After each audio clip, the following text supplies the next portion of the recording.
A solar-powered plane that will be taken on a round-the-world journey in 2015 has made its inaugural flight.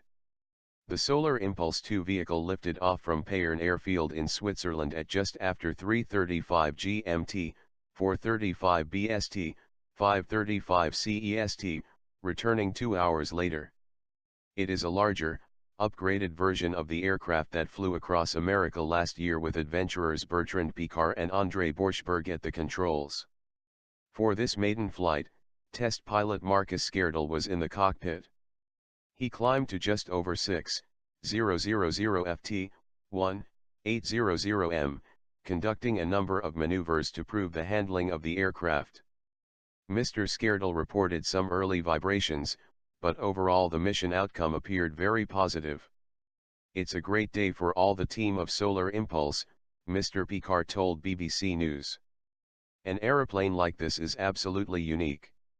And for the first time in history, we have an aeroplane that is flying with no fuel day and night, showing the incredible potential of the clean technologies, all these technologies that the world can also use in order to reduce the dependency to fossil fuel and to be cleaner and solve a lot of problems of pollution.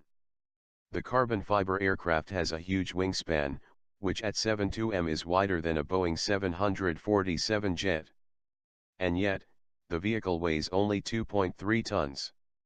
The tops of the wings are covered by 17,000 solar cells, which drive 4 brushless electric motors at speeds of up to 140 km per hour, 90 mph.